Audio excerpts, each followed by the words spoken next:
Magandang umaga po sa bawat isa. Purihin po natin ang Panginoon sa pribilehiyo na mayroon po tayo upang sama-sama po tayong makapanambahan. Napakagandang kapiling natin ang ating mga mahal sa buhay, sa ating mga tahanan at ang bawat mananampalataya sa ating pong online worship service na ito. Italaga po natin sa Panginoon sa pananalangin ang ating pong pananambahan. Samahan po ninyo ako. Dakilang Diyos, pinupuri po namin kayo, pinasasalamatan at sinasamba sa Espiritu at sa katotohanan. Dalangin po namin, Panginoon, na ang pagtitipon ng inyong mga anak sa amin pong mga tahanan, sa buong Pilipinas at saan mang panig ng mundo, ay magdulot sa inyo, Panginoon, ng kaluwalhatian. Dalangin po namin, Panginoon, na loobin po ninyo na ang bawat pananambahan ng mga mananampalataya ay maging kalugod-lugod sa inyong harapan at maging pagpapala sa bawat isa. Ihanda mo kami, Panginoon. Linisin mo kami sa amin mong mga pagkakasala. Patawarin mo kami, O Diyos, sa mga kasalanan na nagawa namin laban sa iyo. At gawing marapat na dumulog sa inyo pong banal na presensya.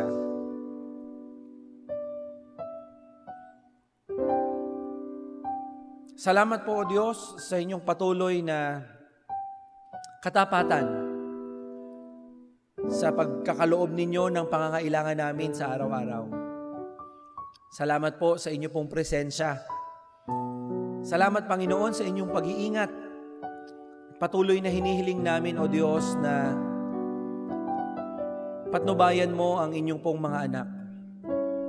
Pagpalain mo ang mga mananampalataya na sa panahon ng pagsubok na ito, sa panahon ng pandemyang ito, ay makita ang aming mga buhay bilang liwanag at asin ng sanlibutan. Bagaman kami dumaranas ng pagdurusa, dumaranas ng hirap sa buhay, ay makitaan kami, Panginoon, ng pananampalataya na nagmumula sa iyo. Bagaman kami man ay nangangailangan, magkaroon kami ng puso na umaabot at tumutugon din sa pangailangan ng aming mga kapwa. Loobin mo, Panginoon, na ang patotoo ng inyo pong mga anak ay magdulot ng kapurihan sa inyong pangalan. Makita po ng sanlibutan ang amin pong buhay bilang mga Kristiyano at maging matibay, Panginoon, ang mensahe ng Ebanghelyo sa kanila. Makita nila, Panginoon, na ang buhay ng isang mananampalataya, kapiling kayo, ay buhay na pinagpala. Salamat po, Panginoon, sa patuloy mong pag-iingat sa amin at hinihiling namin na loobin mo na kami ay ilayo sa kapahamakan. Ingatan mo kami, Panginoon. Kung may mga kapatid kami na mayroon ng karamdaman, hinihingi namin, Panginoon, ang kagalingan sangayon sa kalooban mo para po sa kanila. Hinihiling namin ang inyo pong patuloy na pagkilos sa amin pong gobyerno. Ang amin pong presidente, Panginoon, bigyan mo ng katalinuhan. Bigyan mo ng puso na may tunay na malasakit sa mga Pilipino. Bigyan mo siya, Panginoon, ng kaisipan na kung saan maging matalino siya, Panginoon, ang kanyang gabinete, ang bawat government officials na sumasailalim sa kanya pong pangunguna, ay kumilos sila ng may karunungan. Maraming puna, marami kaming hindi gusto, subalit sa inyo pa rin kami, Panginoon, nagtitiwala at aming pong itinataas ang aming pong presidente, ang aming gobyerno sa inyo. Wala po silang pwedeng gawin na hindi saklaw ng inyong kapangyarihan at ng inyong kalooban. Kaya Panginoon, amin pong ipinagkakatiwala sila sa inyo. Maging aming pong local government dito sa Taytay. Pagpalain mo ang aming mayor, ang bawat LGUs na kumikilos upang tugunan ang pangangailangan ng aming bayan.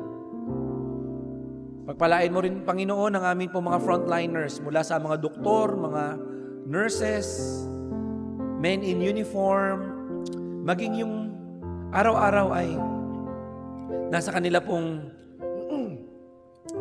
hanap buhay upang tugunan yung pangangailangan ng aming ekonomiya. Ingatan mo sila, Panginoon. Proteksyonan mo sila, Panginoon. At hinihiling din namin na sa kalooban ninyo ay magkaroon na ng lunas ang pandemyang ito. Alam namin masasakatuparan lang yan kung maunawaan namin ang layunin mo, Panginoon, sa mga pagkakataon na tulad nito. Kami bilang mga anak ninyo ay tumibay ang pananampalataya sa iyo. At ang mundo, ang sanlibutan na walang pananampalataya, ay makasumpong, Panginoon, ng kaligtasan sa tunay na Diyos, sa buhay na Diyos, mapagpala, mapagmahal, maawain. Amang pananambahan na ito ay itinataas namin sa iyo. Nagpapakumbaba kami sa inyong harapan at itinataas namin ang inyo pong pangalan. Ihanda mo ang aming tagapagsalita, ang tagapanguna sa pag-aawitan. Pagpalain mo ang mga nasa kanilang mga tahanan at luwalhatiin mo, Panginoon, ang iyong sarili sa aming pong mga buhay, sapagkat ito pong aming dalangin ng may pasasalamat sa pangalan ni Jesus. Amen. Magandang umaga po. God bless you.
Magandang umaga po muli sa bawat isa.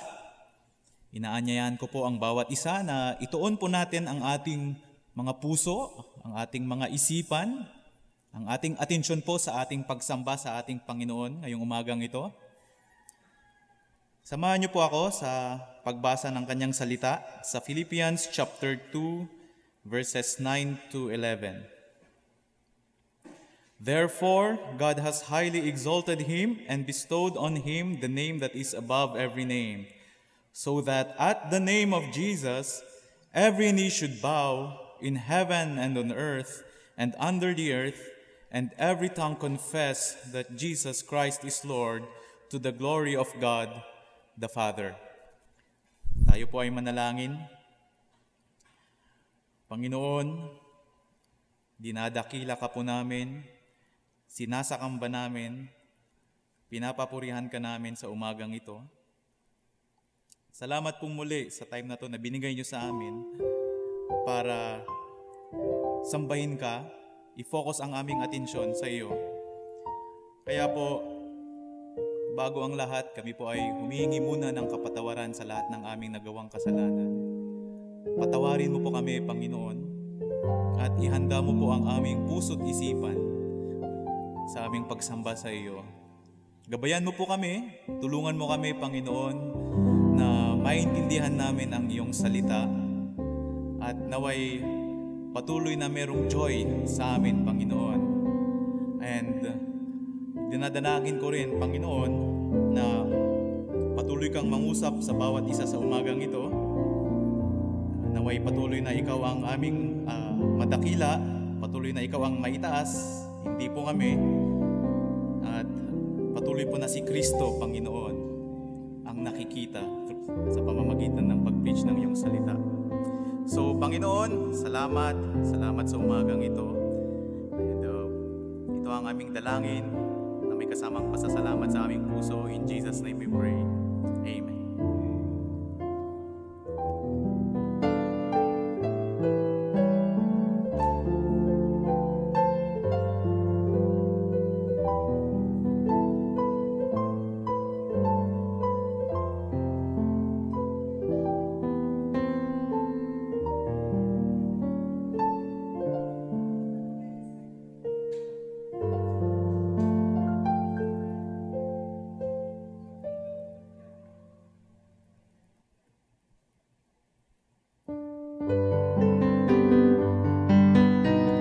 Morning po sa bawat isa. Let's worship our Lord through singing. This month, we are talking about hope that comes from God. And with our first hymn, let us remember our hope coming from God because He has His perfect plan. And part of that perfect plan is sending His Son, Jesus Christ, to die on the cross for our sins. Pero hindi lang siya namatay. On the third day, He rose again. And hanggang ngayon, we have this hope na babalik ang ating Panginoon. And we could share this joy with Him pagdating natin dun sa langit. For our first hymn, let's sing That Beautiful Name.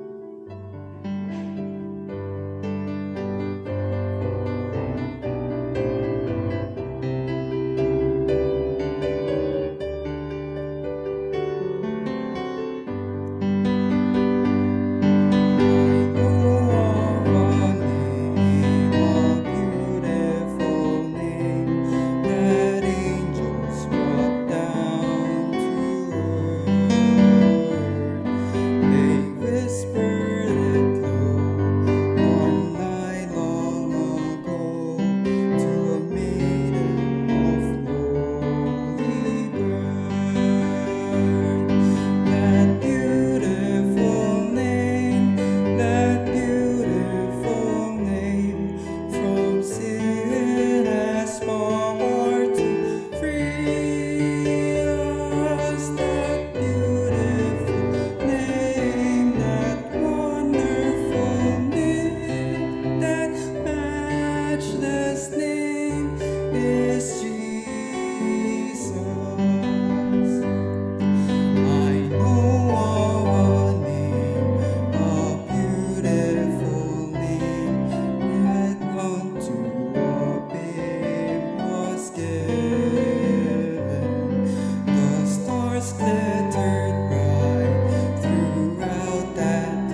second hymn. Let's sing a hymn of praise. Let's sing, "It is glory just to walk with Him."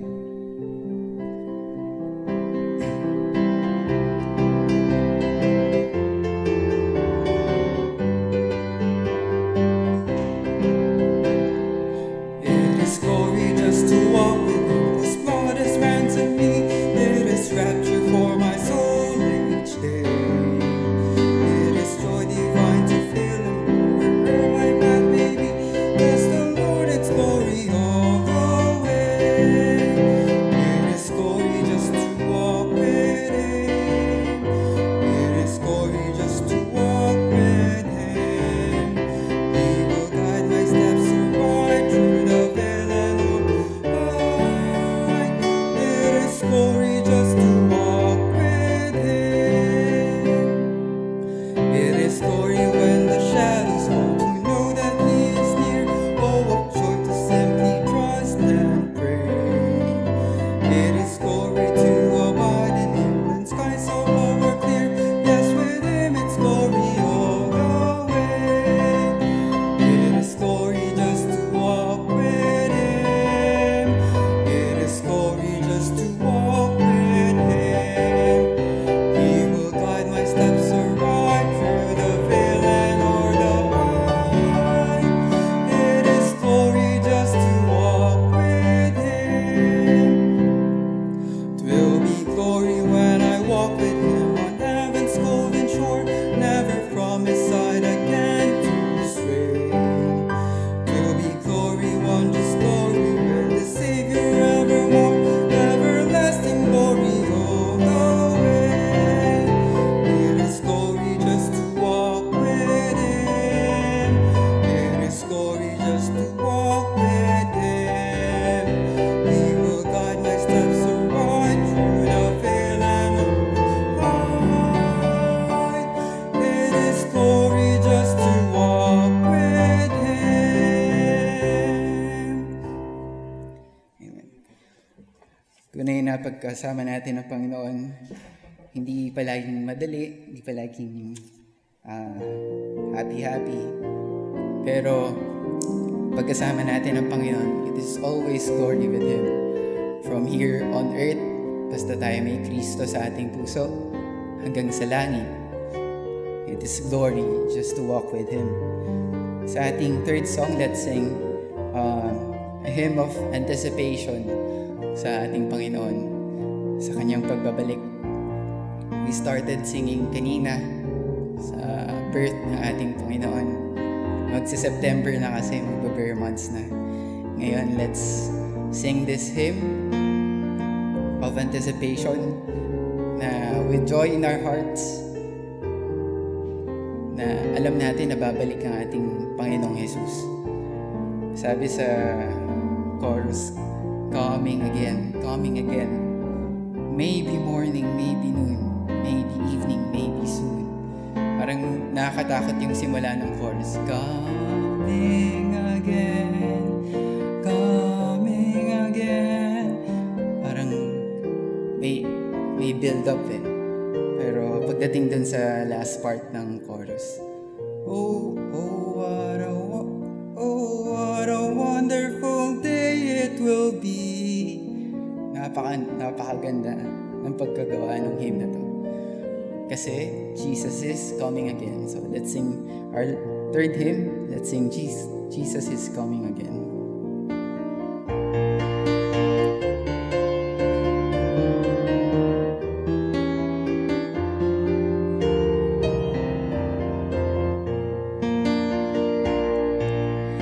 Marvelous message we bring, glorious carols we sing, wonderful word of the King.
Salamat po. Sabi ng ating awit kanina, "Oh, what a wonderful day it will be. Jesus is coming again."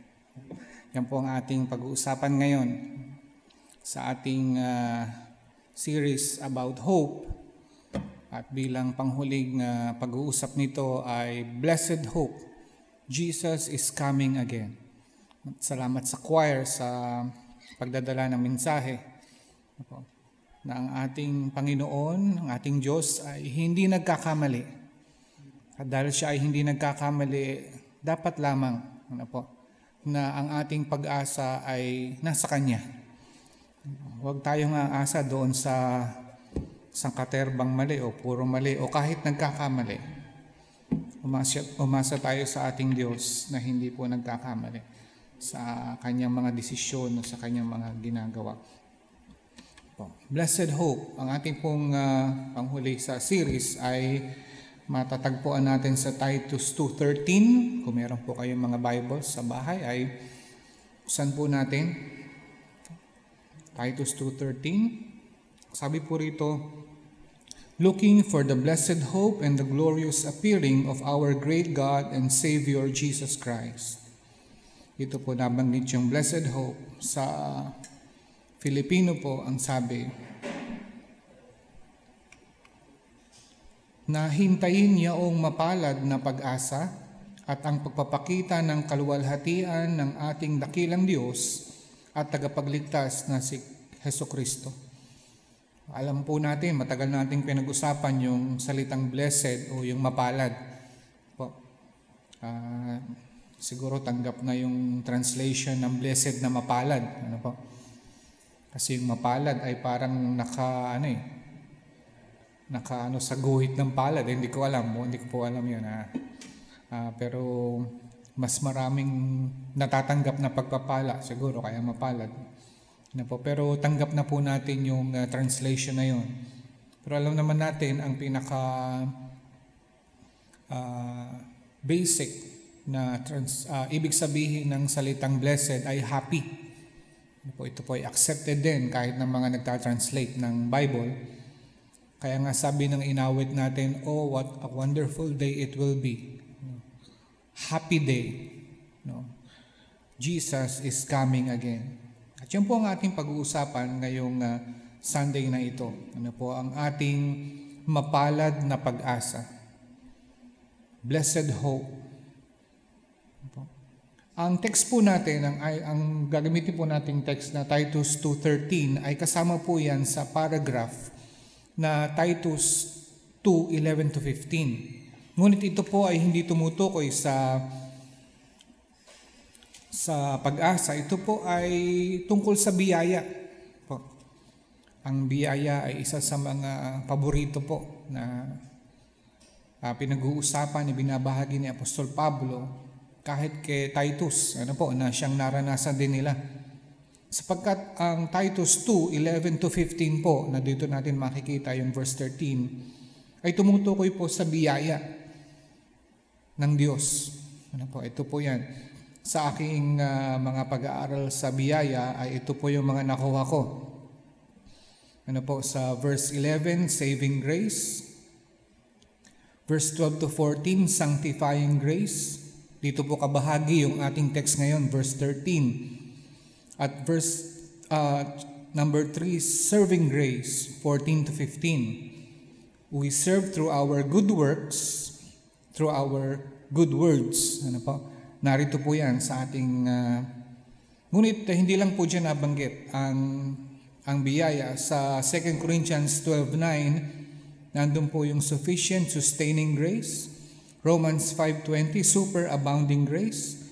Romans 5:21, superintending grace. Yung superintending ay parang naghahari po yun. Yun ang picture po nun. Ang biyaya sa atin. So sa pag-aaral po, ako personally ay tungkol sa biyaya, 6 points po ito. Ang kalahati ay nandun sa text po natin, Titus 2:11-15. So ito po ay tungkol sa biyaya ng ating Diyos. Kasama po sa biyaya ng ating Diyos ay yung pong ating pag-asa sa Kanya. Kasama po sa ating pamumuhay sa araw-araw sa pagbiyaya ng ating Panginoon ay yung pamumuhay po sa pag-asa sa Kanya. At ang pag-asang ito, araw-araw, at sa pag-asa na hinihintay po natin, na nabanggit po rito, the blessed hope. Ano po yung Tagalog? Mapalad na pag-asa. Ano po? At sabi rito sa ating pinaka-summary po, ano po? The blessed hope is blessed because it is the fulfillment of all our hopes in our earthly life. Ito pong mapalad na pag-asang ito ay mapalad sapagkat ang lahat ng ating pag-asa ngayon habang tayo nabubuhay ay matatamo natin, makakamit natin, matatamasa natin. Parang Tagalog na thesaurus yun, ano po? Kapag natanggap na natin yung blessed hope po natin. Ano ba ang mga pag-asa po natin ngayon? Isipin po natin. Ano yung mga bagay na inaasam natin pa sa ating buhay? At lahat ng yon ay parang yung ating full satisfaction. At sasabihin natin, wala na akong hahanapin pa, ay doon kapag tayo po ay nandoon na sa tinatawag natin na blessed hope. Looking for the blessed hope and glorious appearing of our great God and Savior Jesus Christ. Para doon po sa mga nag-aaral sa Greek po, ano po?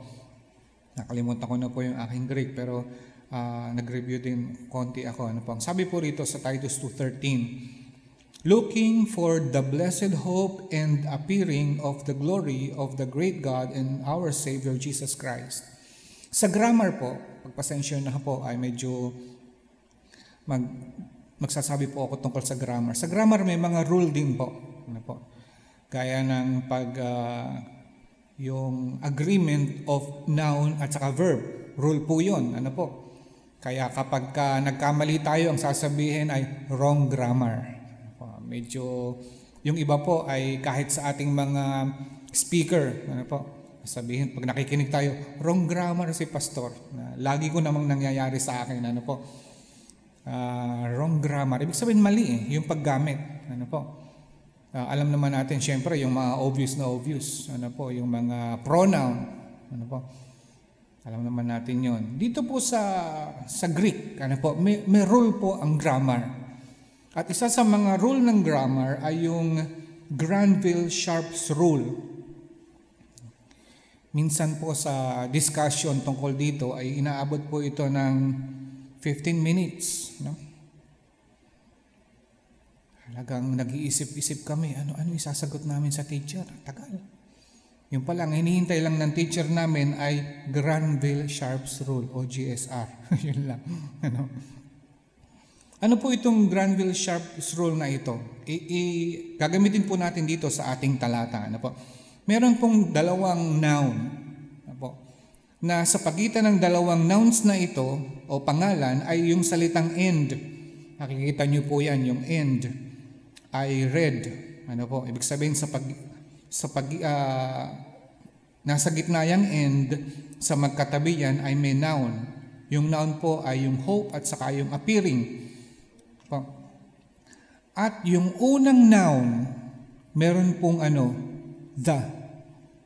Pansin niyo po, the blessed hope and appearing, wala na po yung the sa appearing. Yun po ang construction sa Greek. Ano po? Ang tawag po dito ay Granville-Sharp's rule. Ano po ibig sabihin nun? Pagka po ganun ng construction, yung pong dalawang noun na yun ay pareho lamang po ang tinutukoy. Gaya po nito, the blessed hope and appearing.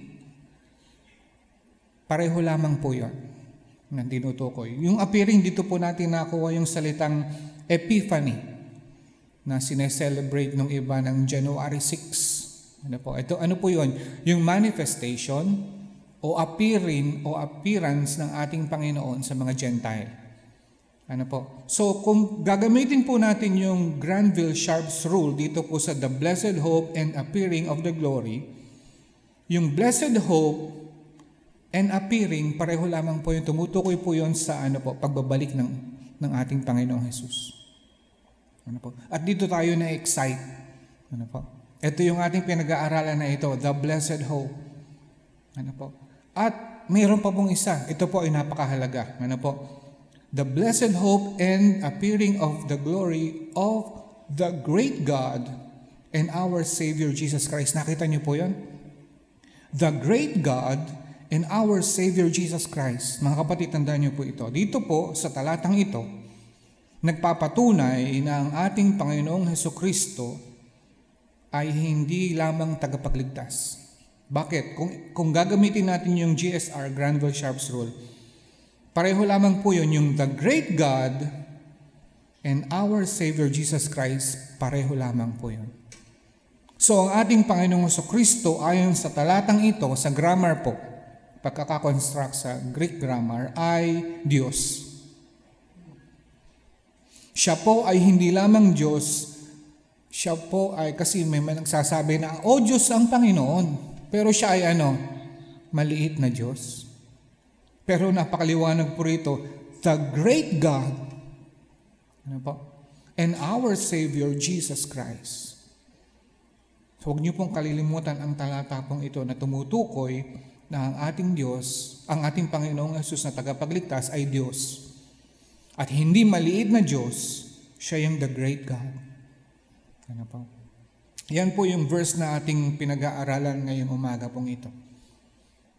Pero syempre, ang pinag-aaralan po natin ay the blessed hope. Para po sa ating pag-aaral, na-discuss ko na po yung verse. Isang verse lang naman ang ating pag-aaralan.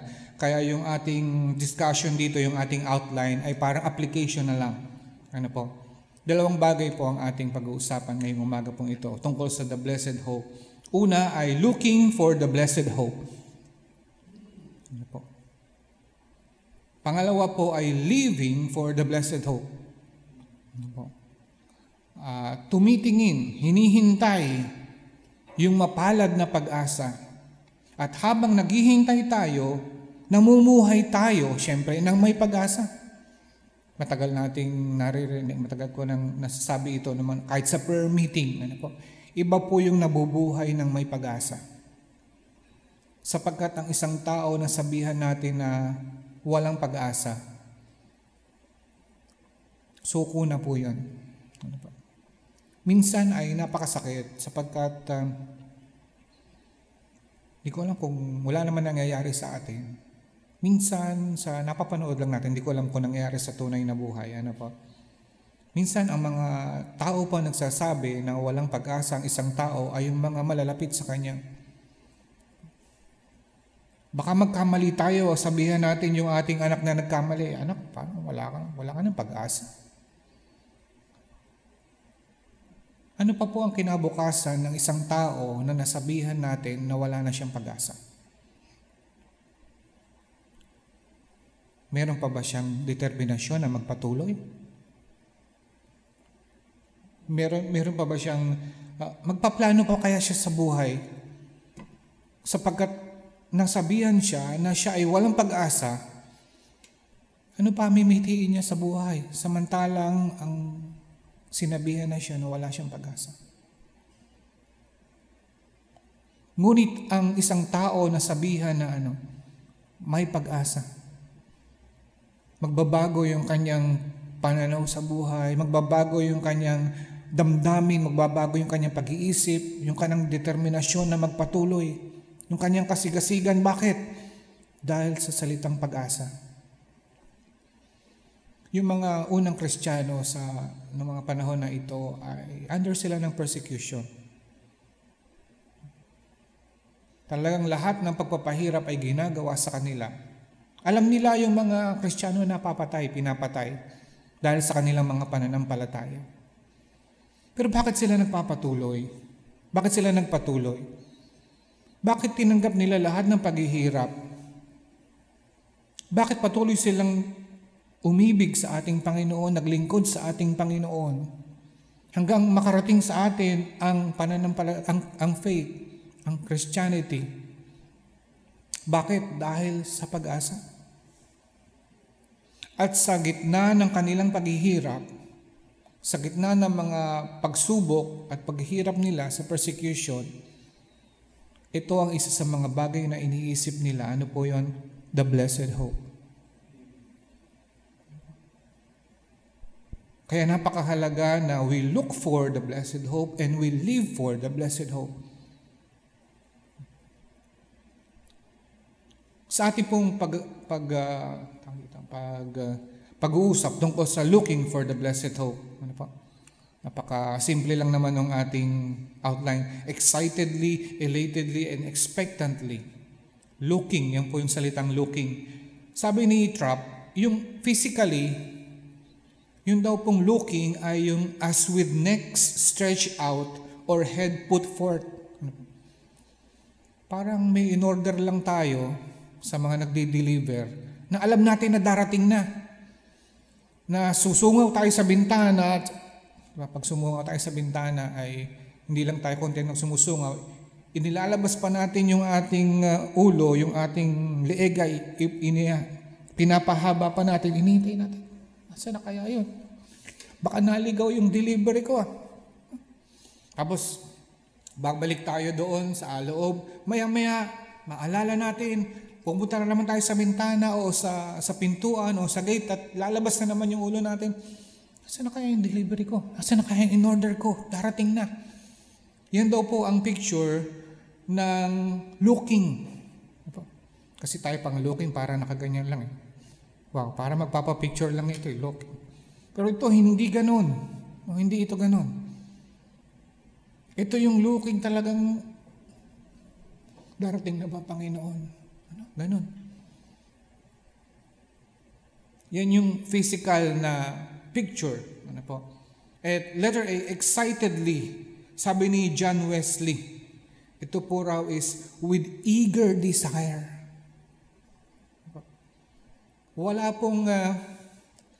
Walang naghihintay sa mga maniningil na ginagawa po yun, di ba? Lalabas natin yung ulo natin, excited tayo, nandiyan na ba yung Meralco? Puputulan na tayo. Nandiyan na ba yung maniningil ng tubig? Puputulan na tayo. Ay, ano po? Pero pag ang darating ay yung in-order natin o kaya mayroong padala sa atin, ba talagang hindi tayo mapapakali. With eager desire, excitedly, na mag-spend tayo ng time sa kahihintay. Bakit? Gustong-gusto natin. At itong looking for the blessed hope, may ganito ba tayong attitude? Na talagang i-stretch natin yung ating puso, yung ating isipan. Sabihin, Panginoon, babalik na po ba kayo ngayon? Darating na ba kayo, Panginoon po? Come, Lord Jesus. Excited tayo? Ano po ang nagpapa-excite sa atin? Siyempre, ang Panginoon makita natin, di ba?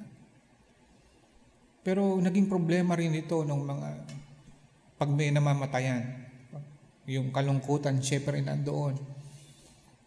Sabi ng Apostol Pablo, yung resurrection, ating doctrine ng resurrection, ito ay ibinigay sa atin, ipinaalam sa atin for comfort. Ano po? Bakit? Magkikita muli. May reunion nga, sabi nga po eh. Sabi ng isang awit, there's going to be a meeting in the air. Maliban sa ating Panginoong Kristo ay makakapiling natin yung mga kapatiran natin na nauna na mga mahal natin sa buhay. Excited na ba kayo na siyempre excited tayo unang-una sa Panginoon? Opo, excited tayo. Excited na ba tayo na sino ba ang mga nauna sa atin?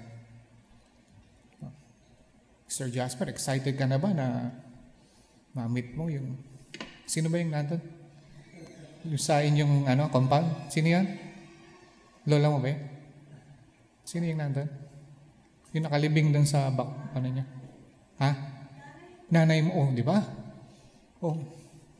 Sir Jasper, manunungaw lang siya doon sa kanyang bintana, nandun na yung libingan ng kanyang nanay.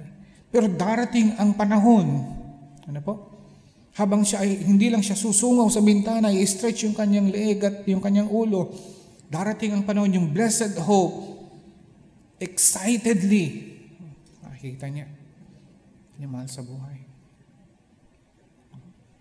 Pero nga siyempre, unang-una ang ating Panginoon. Ito usually ang unang nawawala, yung excitement ng second coming. Minsan ay rin yung biro kasi pag may kinakasal ay habang during the kasal, narinig nyo na ba yung biro ngayon? Kung magra-rapture na, sasabihin ng bagong kasal, wag naman, bagong kasal. No? Diba? Hindi exciting yung rapture sapagkat mas exciting yung bagong kasal. Pero sa atin, sabi ni Wesley, with eager desire. Nandun yung puso natin. Dudungaw tayo sa ating bintana, i-stretch natin yung ating ulo, yung ating leeg, sasabihin natin, Panginoon, darating na po ba kayo ngayon? Sapagkat excited na po ako Looking for the blessed hope. Sabi ni Lange, hindi ko alam kung anong first name ni Lange, with joy. Looking for the blessed hope with joy. May kagalakan. Ano ang dahilan natin bakit? Siyempre yung salitang blessed, yun nga po yun with joy or happiness. Bakit ang pagbabalik ng ating Panginoong Jesucristo ay inihintay natin siya ng may kagalakan? Para sa mga panahon noon, kaya maraming negro spiritual na awit tungkol sa second coming Bakit? Yung hirap na dinadanas nila Yung hirap na dinadanas nila. At ang iniisip nila, Panginoon, bumalik na po kayo para itong hirap na ito ay mapalitan ng lubusang kagalakan.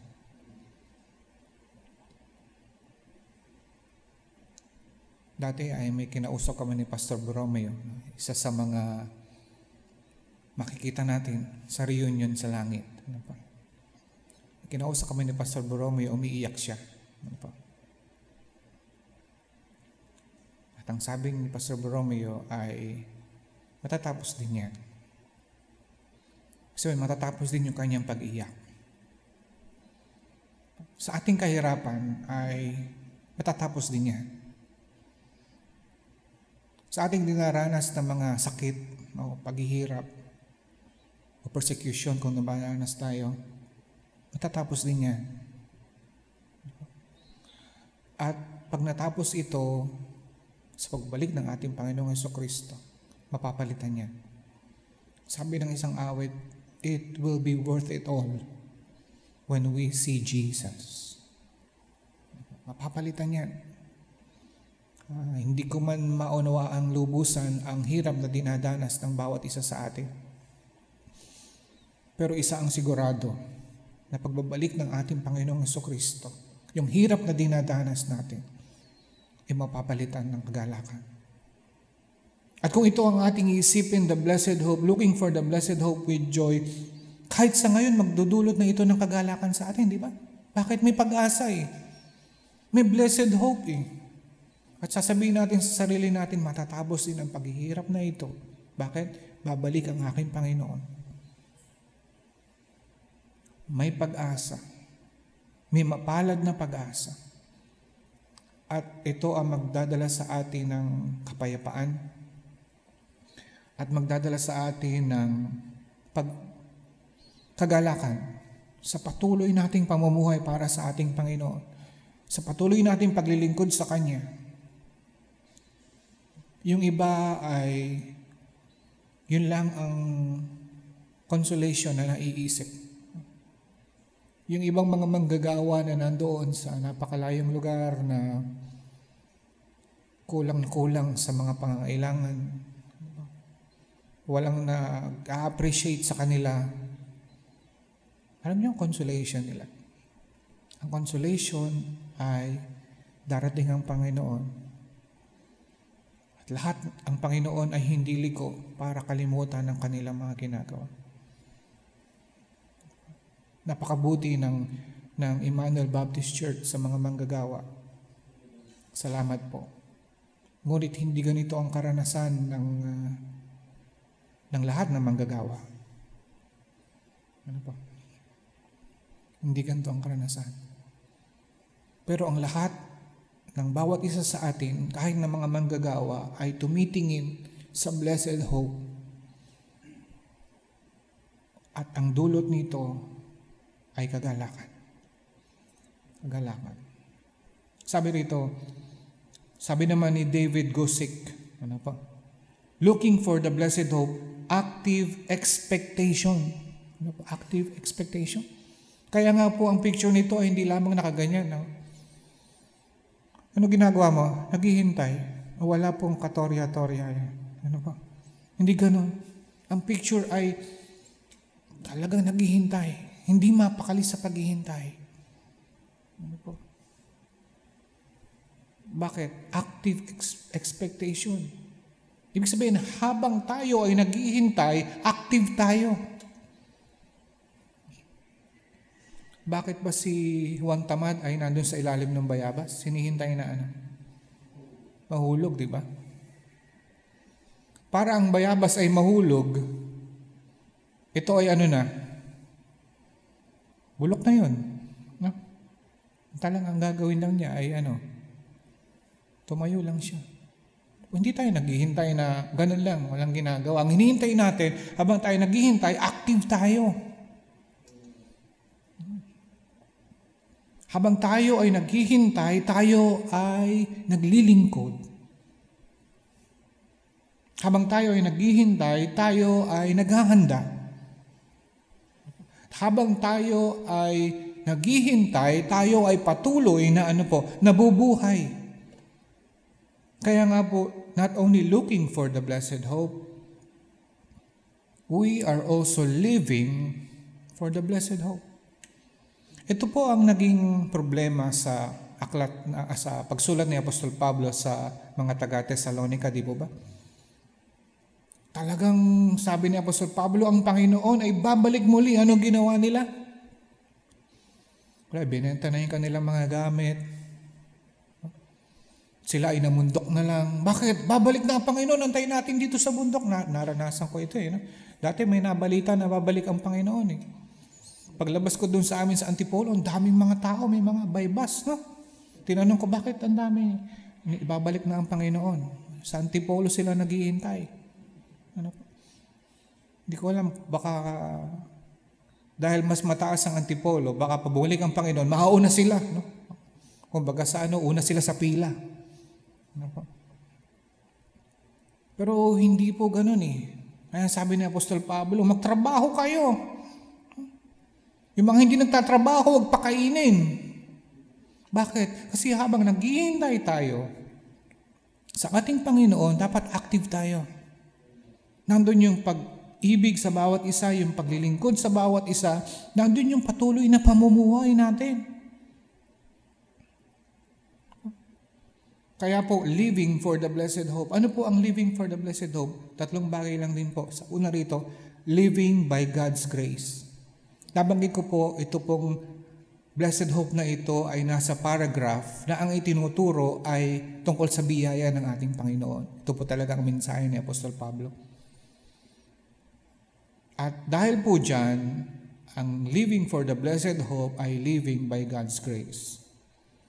Ano po yung living by God's grace? Ito po ay ang kabaliktaran ng living self-reliantly.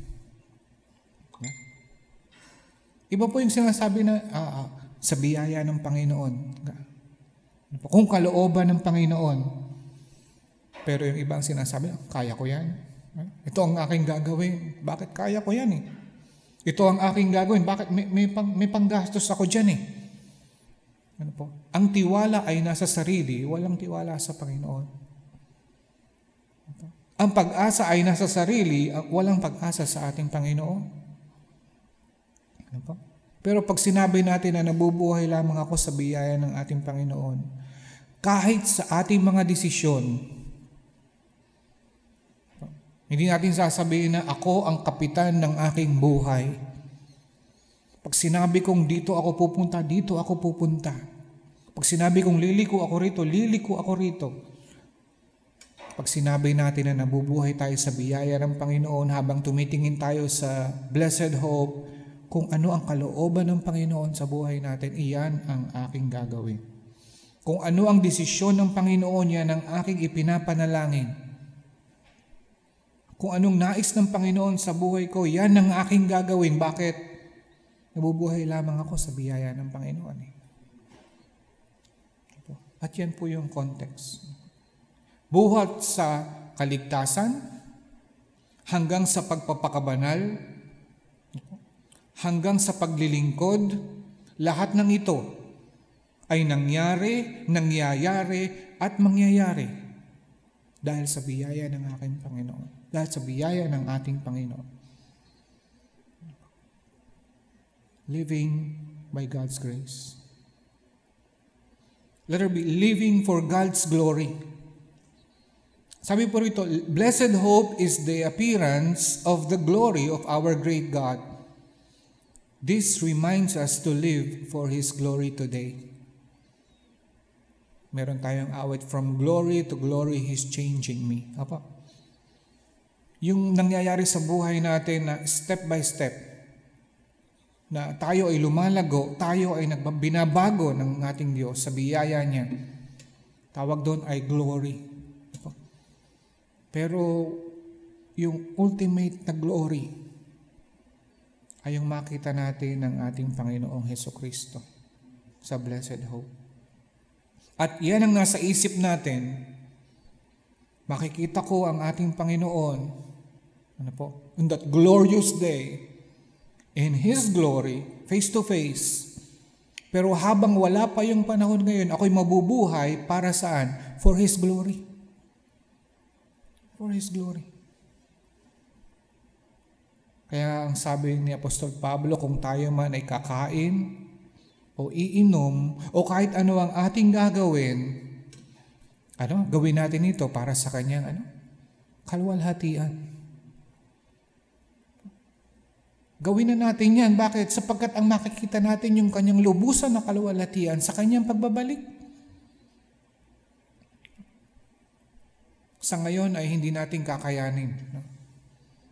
Mamamatay tayo pag nakita natin yung glory na yun. Sabi nga ni Moses, gusto ko makita po yung glory niya. Sabi ng Panginoon, hindi pwede. Hindi mo kaya. Kaya nung dumaan ng Panginoon, tinakpan pa yung si Moses. Pero balang araw, pag binago tayo, tayo ay kawangis na ng ating Panginoong Hesukristo. Makikita natin siya mukhaan, face to face. Oh, what a wonderful day it will be. Oh, what a glorious day it will be. That will be glory. Pero sa ngayon, habang nabubuhay tayo, we are living for His glory. Letter C, bilang panghuli. Living in godliness. Blessed hope is the appearing of our Savior Jesus Christ. Today, we are being conformed to His image. Daily, we are living in godliness. Magiging kawangis tayo ng ating Panginoong Hesukristo. Pero, po yun, sa blessed hope yun. Sa ngayon ay tayo po ay binabago. Na maging kawangis ng ating Panginoong Hesukristo. Kahit paunti-unti. Kahit little by little. At ito po sa praktikal na pamumuhay ng isang Kristiyano, ito po yung tinatawag natin na godliness. Godlikeness. Hindi tayo magiging Diyos, hindi po. Pero yung katangian. Ano ba ito? Pag sinabi natin na ang ating Diyos ay Diyos ng pag-ibig, our God is a loving God. Maging godlike tayo, anong gagawin natin? Maging loving din tayo, di ba? God is love. Alam natin po yun eh. Pero yung mga sumusunod sa Diyos, walang pag-ibig, hindi natin maipapaliwanag yan. He is faithful and just to forgive our sins. Ang Diyos natin ay mapagpatawad. Godliness, godlikeness. Ano dapat? Makapagpatawad tayo.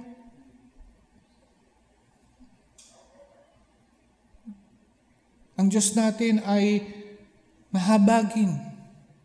Ano ba? Mabuti. Godliness, godlikeness. Ito maging kawangis tayo. Maging kagaya tayo. Sabi nga ng isang awit, just like my Father's eyes, di ba? Eyes full of compassion. Kaya nga nung Wednesday ay ano tayo the eye of the Lord, the caring eye of the Lord. Nakatingin siya sa atin. Bakit? Siya ay nagmamalasakit sa atin. Sapagkat ang Diyos ay nagmamalasakit sa atin. Tayo po ba may malasakit sa bawat isa?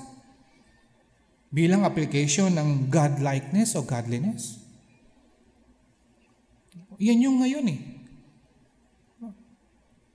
Yung pagbabago sa atin pag ang Panginoong Jesucristo ay dumating Pero sa ngayon, yung ating pamumuhay habang tayo naghihintay, ang makikita sa atin ay godliness. Godliness. Sabi nga ang ating Panginoong Jesucristo, tayo ang kanyang kamay. Medyo ang dami ko illustration na ngayon, Sir Jasper, naawit We are His hands. Ano yung tanong? Are His hands reaching? Hindi ko na alam yung iba pang Yan ang goal ng Holy Spirit sa atin, to be conformed to sa ating Panginoong Jesucristo. Ngayon pa lang ginagawa na yan sa atin. At yan po yung ating godliness sa araw-araw. Mga kapatid, we look for that blessed hope. Tama po yun. At when we look, kapag tayo po ay tumingin, when we look for the blessed hope, we wait excitedly, elatedly, expectantly. Pero hindi po natatapos yun doon. Buhay pa po tayo. At habang may buhay tayo, we are living for the blessed hope. And by living for that blessed hope, we live by God's grace. We live for His glory. And we live in godliness.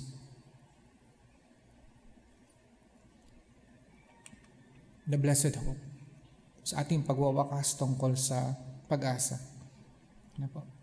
The blessed hope is blessed because it is the fulfillment of all our hopes in our earthly life.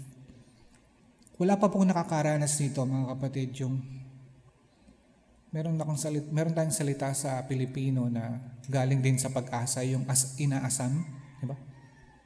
Nandun din yung salitang pag-asa. Hindi natin mararanasan ito na sapagkat habang nabubuhay tayo rito, may inaasam-asam tayo sa buhay. Kahit ako po ay, ako ay nag-retire na, At pag Monday ako ay mag-golf. Pag Tuesday ako ay pupunta sa mga mall. Kung mag-retire na, di ba? Sabihin, yung retirement Kung tumatanggap ako monthly ng 100,000 bilang retirement, meron bang nagre-retire ng gano'ng kalaki tinatanggap? At sasabihin ko ba sa buhay ko na dahil ako ay retire na, tumatanggap ako ng 100,000 buwan-buwan, wala na akong inaasam sa buhay. Marahil personally ay wala na. Pero sa totoo lang ay hindi natatapos yun doon. Bakit? Sapagkat may inaasam-asam pa rin ako tungkol para sa aking mga anak. Diba? At bagamat sa sarili ko, wala na akong plano, wala na akong mga naisim pa, dahil nagawa ng lahat ng dapat, hindi pa naman natin nagagawa lahat ng dapat natin gawin. Retired na, sabi nila. Pero yung may inaasam pa rin ako sa buhay. Bakit? Para sa mga anak. At kapag tayo ay may inaasam-asam pa sa buhay para sa ating mga anak, ang gusto natin ay maging bahagi tayo na makamit naman nila yung ating inaasam-asam para sa kanila, yung ating pag-asa para sa kanila, yung ating panalangin para sa kanila. At kapag ang anak natin ay nandun na, nakamit na nila yung ating inaasam-asam sa kanila, sabihin natin, wala na akong inaasam-asam sa buhay. Hindi. Sapagkat baka sila magkaanak pa at may apo pa tayo, magkaapo tayo. At kapag nakita natin yung ating apong, sasabihin natin sa ating sarili, ang inaasam-asam ko. Ang pag-asa ko, ang mithiin pag-asang ito sa aking apo ay maranasan niya to. Walang katapusan. Hindi ko sinasabing walang contentment po, kundi yung mga inaasam-asam sa buhay.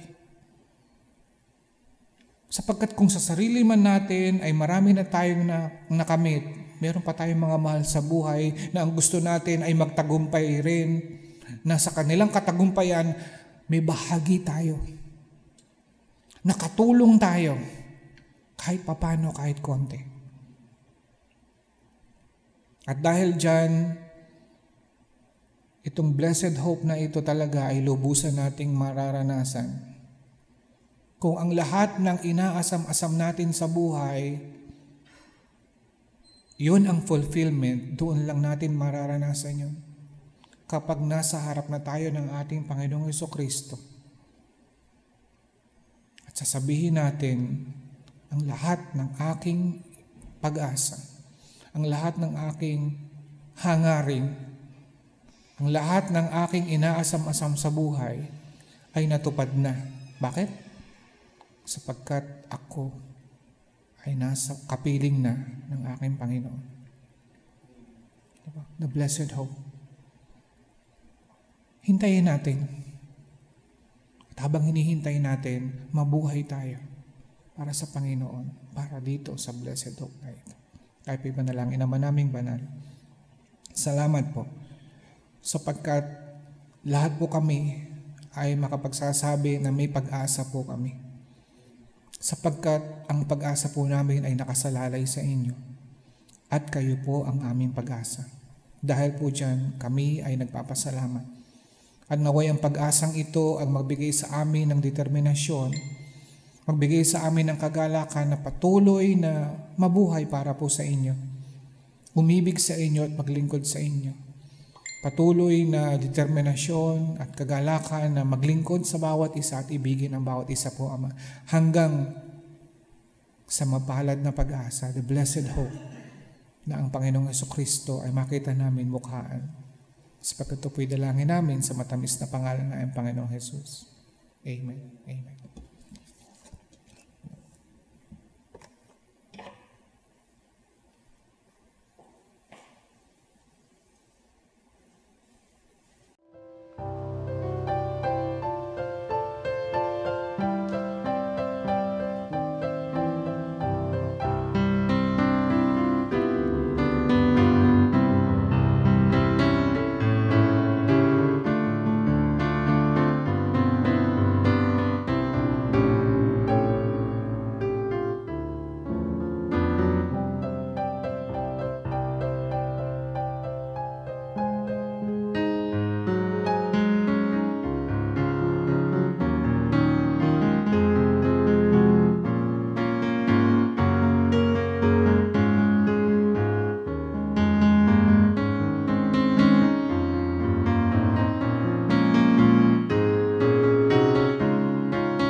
bravely run the race till we see Christ, until the blessed hope.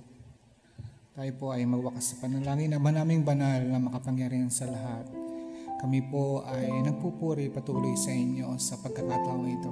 Ipinagkaloob niyo po sa amin ng sama-samang pag-awit, sama-samang pananalangin, pakikinig po ng iyong salita. Salamat po, Ama, sapagkat ang bawat isa ay may pagkakataon.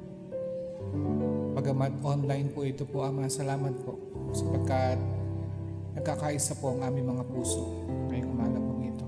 At naway sa lahat po ng aming nasabi, sa lahat po ng aming naisip, ginawa sa panahong ito, dalangin po namin na naway naluwalhati po kayo at naibigay po namin sa inyo ang papuri, kaluwalhatian po, Ama. Dalangin po namin ang patuloy na pag-iingat sa bawat isa po sa amin. Pinagkakatiwala po namin sa inyo ang bawat isa po sa amin po, Ama. Tulungan niyo po kami sa aming mga desisyon na gagawin ngayong linggong ito. Tulungan niyo po kami sa mga bagay na pinapagawa niyo po sa amin, amin pong gagawin. At naway sa bawat aming gagawin, sasabihin, isipin ay maluwalhati po kayo, Ama. Naway hindi matapos ang pananambahan ngayon, kundi sa araw-araw ng aming pamumuhay ay maluwalhati po kayo sa amin po mga buhay po, Ama. At ang iyong biyaya po, Ama, ay yung pasasaganahin sa bawat isa upang kami po ay magiging pagpapala sa lahat, lalo na po sa mga kapatiran. Finally, brothers, rejoice, aim for restoration, comfort one another, agree with one another, live in peace, and the God of love and peace will be with you. The grace of our Lord Jesus Christ and the love of God and the fellowship of the Holy Spirit be with you all. Amen. Amen. Magandang tanghali po. God bless po.